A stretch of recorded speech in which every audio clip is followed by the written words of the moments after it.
سلامونه دوستانو، خدای دې وکړي چې جوړ روغ به یاست. یو ځل بیا د طبي اخلاقو د موضوع سره مې دا سلایډونه تاسو ته برابر کړي دي. لکه څنګه چې ما تیرو سلایډو کې او تیرو پریزنټیشنو کې هم دا خبره کړې وه چې د طبابت اخلاق په اوسني عصر کې ډېر د اهمیت وړ دي. ام، د طبي اخلاقو پیژندنه موږ په دې ډول سره کولای شو چې ام، یو تعداد هغه اصول چې د ناروغانو او ډاکټرانو ترمنځ ایجاد شوي دي، او دا اصول د ناروغانو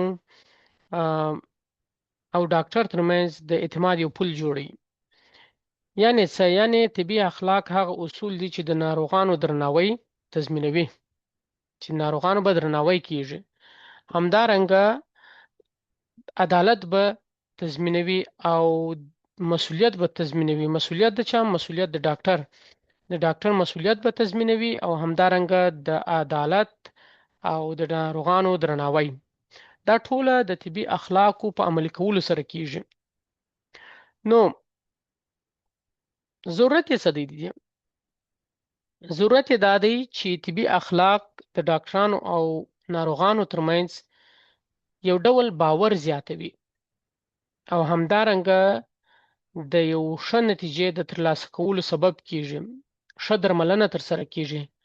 د ډاکټر او مریض ترمنځ لکه څنګه چې ما مخکې ویلي چې د اعتماد یو پل جوړي. مریض زیات باور کوي په ډاکټر باندې، او ډاکټر هم کوشش او هڅه کوي چې ښه خدمات وړاندې کړي، ځکه دی نه غواړي چې هغه باور او اعتماد خراب شي. نو ځکه د اهمیت وړ دی. راځو د ناروغ حق ته. یوه جمله ده: هر ناروغ د احترام، محرمیت او مناسبې درملنې حق لري. اوس راځو د دې جملې په هکله لږ وضاحت درکوم چې هر ناروغ د احترام یعنی څه؟ یعنی مریض ته، ځکه مریض چې کله و ډاکټر ته راځي یا شفاخانې ته ځي یا کلینیک ته ځي یا یو دواخانې ته ځي، نو هغه مریض دی، هغه ډېر په تکلیف کې. نو د مریض باید احترام وشي. مریض ته باید سپک الفاظ استعمال نه کړل شي او د مریض توهین ونه کړل شي.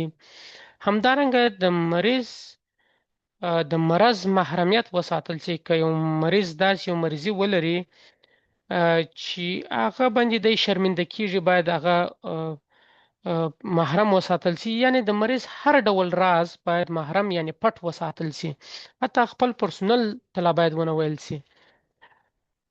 او همدارنګه مریض د مناسبې درملنې حق لري. نو مناسب درملنې څخه مقصد دا دی چې ښه یو په اقتصادي لحاظ باید مناسبه وي، چې مریض ته ډېر اقتصادي تاوان ونه رسي، او همدارنګه بې ځایه دواوې ورنه کړل شي. مریض ته هغه دوا ورکړل شي چې مریض ضرورت ورته لري. ځکه که چیرې اضافه دوا ورکول شي، هغه د انسان بدن ته تاوان رسي. په پښتورګو تاثیر کې، همدارنګه په کولمو کې ځینې بکتریاوې دي چې زموږ بدن ته ګټه لري، هغه هم د منځه وړي. نو در ګټې بیا تاوان زیاتېږي. د ډاکټرانو مسؤلیت: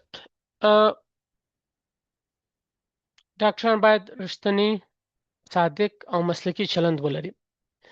که چیرې د ډاکټر څخه یو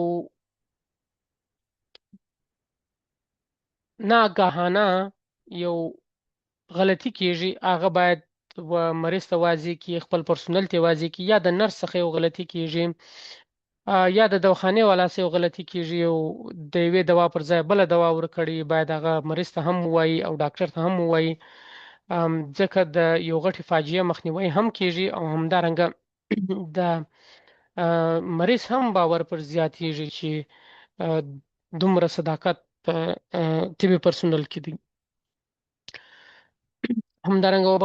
همدارنګه رښتینولي د مریض په تشخیص کې. کله چې مریض کتل کیږي، مریض باندې باید چې کله تشخیص یې ښودل کیږي، مریض ته باید وویل شي چې دغه ستا تشخیص دی او دغه تداوي ده، او هغه ورته واضح کړل شي په صداقت سره. نو ورځو بل سلایډ ته چې پر دې باندې ما مخکې هم خبرې وکړې چې د مریض راز محرم ساتل، د مریض د اجازه بغیر د هغه عکس سوشل میډیا ته نه پورته کول، د مریض د اجازه بغیر د هغه محرم آ، مرض و نور ته نه ویل، آم، او همدارنګه عدالت په روغتیا کې ټول ناروغان باید د برابرې درملنې فرصت ولري.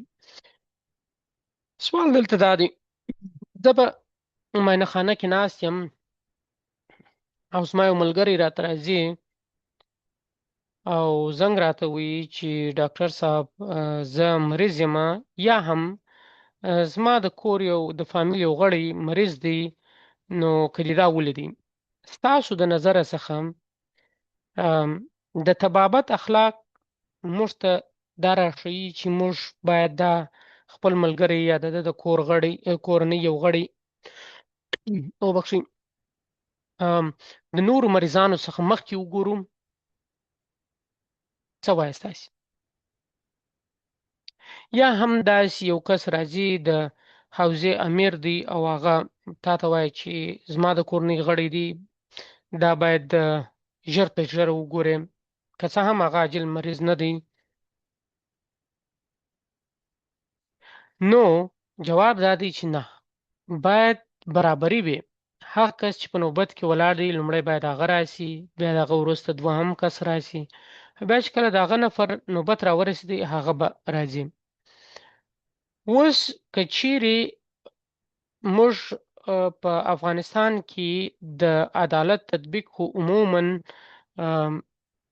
یو خوب یو خیال دی، که چیرې د عدالت تطبیق موجود وي بیا هغه کسان چې زور لري هغه هم په زور نشي کولی چې راشي داسې په زور خپل نوبت واخلي، او یا هم که ملګری دی هغه که چیرې د طبابت اخلاق ویلي هغه ته هم معلومیږي چې دا د طبي اصولو خلاف کار دی او زه باید ونه کړم. نو فلهذا خلک ته هم عامه پوهاوی ورکول د عامې روغتیا د وزارت وظیفه او دنده ده چې خلکو ته په دې هکله عامه پوهاوی ورکړي، او همدارنګه ډاکټران هم باید عدالت په خپل پراکټس کې یا خپل په معاینه خانو کې عملي کړي. رضایت او اجازه له هرې طبي پروسې مخکې باید د ناروغ رضایت موجود وي. یو مریض راځي او هغه ته الټراساوند کوي او باید الټراساوند وسی ورته، مریض باید په دې راضي چې هغه الټراساوند کوي. که چیرې مریض په دې کې راضي نه وي او الټراساوند یا ته مجبور کړل سي، دا د طبابت د اصولو خلاف کار دی. مریض ته باید پوهاوی ورکول سي چې دا ستا د تشخیص لپاره ضروري دی او هغه باید په دې راضي سي. همدارنګه د وینې معاینات دي او همدارنګه د ایکس ری ده او همدارنګه د رګ د لارې مایعات ورکول یا د رګ د لارې دواوې ورکول، دا ټول هغه پروسې دي چې د هغه در مخه باید د مریض رضایت موجود وي. که چیرې د مریض رضایت په دې کې موجود نه وي، کله چې مریض د دې شفاخانې څخه ووځي، د دې کلینیک څخه ووځي، د معاینې خانې څخه ووځي، هغه ناراضي او ناخوښي، نو هغه بیا وروسته په سوشل میډیا کې هم پوسټونه کوي او هغه وروسته په کوڅو کې هم وایي چې زه دلته ورغلم او زما څخه ډېرې پیسې واخیستلې او زما څخه تعدا راولګوي چې ما ضرورت نه ورته لري. که څه هم هغه نه پوهېږي، نو باید د مریض رضایت مخکې له مخکې واخیستل سي.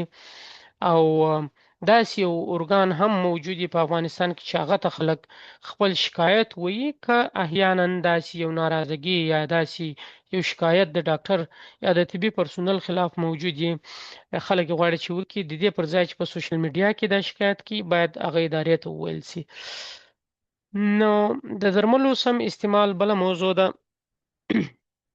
چې مخکې ما یو یادوري ورته وکړه چې په ټولنه کې زموږ تاسې په ټولنه کې درمل ډېر بې ځایه استعمالیږي او بالخصوص انټي بایوټیک په افغانستان کې بې حده زیات استعمالیږي. نو ځکه یو علت د پښتورګو د اکثر په ځوانانو کې د پښتورګو د خرابوالي یو سبب د درملو استعمال دی.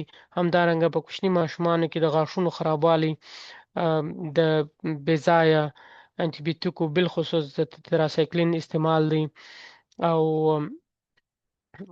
انټي بیوټیک خپله لکه څنګه چې مخکې اشاره ورته وکړه د خپله په کولمو کې ځینې ګټورې بکتریاوې چې د انسان بدن ته د ویټامینو په جوړولو کې د موادو په جذب کې کومک کوي هغه د منځه وړي. همدارنګه پر پښتورګو تاثیر کوي د پښتورګو هغه فلټریشن خرابوي اته پښتورګي د منځه وړي او ډېر زیانونه د بدن ته د رسیدو سره سره اقتصادي زیانونه هم دي. نو درمل باید د ښه تشخیص څخه وروسته هغه مشخص درمل استعمال کړل شي چې د کم خاص مرض لپاره وبخښي او فرست لاین دوا باید اول استعمال کړل شي بیا دغه څخه وروسته دوم لاین که چیرې هغه نتیجه ورنه کړي بیا دریم لاین. ډیره اساسي موضوع ده طبي تېروتنې. طبي تېروتنې یا په یو کار کې یو شخص څخه تېروتنه کیږي دا په هر ځای کې کیږي او په هر ټولنه کې کیږي. زه دلته خپله په کاناډا کې اوسېږم او دلې زه په طبي بخش کې کار کوم. دلته هم تېروتنې کیږي او په غټه سطح کیږي په غټو شفاخانو کې کیږي خو هغه داسې چې هغه منل کیږي هغه په دوسیه کې لیکل کیږي چې دا زما څخه دا غلطي سوې ده او د همدې غلطي جریان و خپل هغه کوم چې مسؤل دي دغه شفاخانې یا کوم چې مسؤل دي دغه وارډ یا کوم چې مسؤل دي دغه بخش هغه ته هم وایي او د دې ترڅنګ مریض ته هم وایي چې دغه تېروتنه زما څخه سوې ده. مثلا یو مریض ته نسخه ورکړي په هغه کې د امپیکلاک د اموکسیسلین پر ځای باندې ورته یو بل انټي بیوټیک لیکل کیږي یا مثلا انټي فنګل لیکل کیږي فکر نه دا دوا ورته کې مثال مې درته نه د خو ډیر سره لیر دي خو مثالا یا مثلا دا استي چې د هایدروکورتیزون اوینټمنټ پر ځای باندې بیتامتازون ورته لیکلی او مریض دا ولي چې زه هایدروکورتیزون در کوم او د ورته لیکلی بیتامتازون کله چې هغه دواخانې ته ځي هغه ورته چې دا بیتامتازون دی. یا هم داسې چې په ډوز کې داسې یو دوا د مثلا یو مثال درکوم یو دوا لیکلی د یو مریض ته د اموکسیسلین 400 ملي ګرامه یا 500 ملي ګرامه او هغه مریض ضرورت ورته لري 300 ملي ګرام ته 300 ملي ګرام ته. دا ځینې تخطیان دي چې بعضې وخت پیښیږي. دا تخطي منل او مریض په جریان کې اچول یو خدا دی که چیرې مریض په دې پوه شي چې دا تېروتنه سوې ده که چیرې په دوا یا هغه دوا بنده کړي او د نور دغه د اصلاح او د نورو بدن د نورو غړو د آسیب څخه مخنیوی کیږي. نو ډیره مهمه ده که چیرې طبي تېروتنې کیږي د عملیات په جریان کې یا هم د دوا ورکولو په جریان کې یا د سیروم لګولو په جریان کې یا مثلا ډاکټر لیکلی یو سیروم دی دواخانې والا بل سیروم ورکي او هغه باید دواخانې والا و ډاکټر ته وایي چې یا مریض ته هم وایي چې ولاده زما څخه دغه سیروم په غلطي کې ورکول سو او هغه باید ځای پر ځای هغه سیروم بند کړل سي او که چیرې دواخانې والا هم خوله پر چوپه کړي او ډاکټر هم خوله پر چوپه کړي او مریض ته مثلا یو مثال یو مریض ته ډیکسټروز ورکړ دی یو مریض شکر لري نو دغه مریض شکر خو د اسمان ته بوتله او که چیرې همدارنګه داسې یو مریض دی هغه د لوړ فشار مریض دی هغه ته د نورمال سلین سیروم ورکړی دی او هغه یو دم فشار پورته ولاړی. نو دا ځینې تخطیانې چې هغه باید ومنل سي او د دې هڅه وسي چې د نور تخریب مخه ونیول سي. دا د اصلاح دپاره دی د دې دپاره نه دی چې د ډاکټر توهین وسي یا د طبي پرسونل توهین وسي. دا هغه اصول دي چې په ټوله نړۍ کې عملي کیږي خو انشاءالله په افغانستان کې به یو ورځ هم عملي سي لرې نه ده خو وخت نیسي او کوشش باید وکړو چې د اوس څخه په ځان باندې عملي کړو که هر طبي پرسونل طبي اخلاق په ځان باندې عملي کړي دا خپل اصلاح کیږي دا ټولنه او همدارنګه دا اساسي کار چې دی دا د افغانستان د صحت عامې دی. افغانستان صحت عامه یو وزارت دی او ډیر بارونه په ترغاړې دي چې هغه باید وویشل سي چې هغه جلا موضوع ده هغه ته زموږ هیواد اوس جوړ نه دی خو ام، په هر صورت د طبي اخلاق د روغتیايي نظام د باور عدالت او انسانیت بنسټ جوړوي نو دا د ټول سلایډو آخري نتیجه وه د بل پریزنټیشن پرې ښه وخت او ښه صحت ولرئ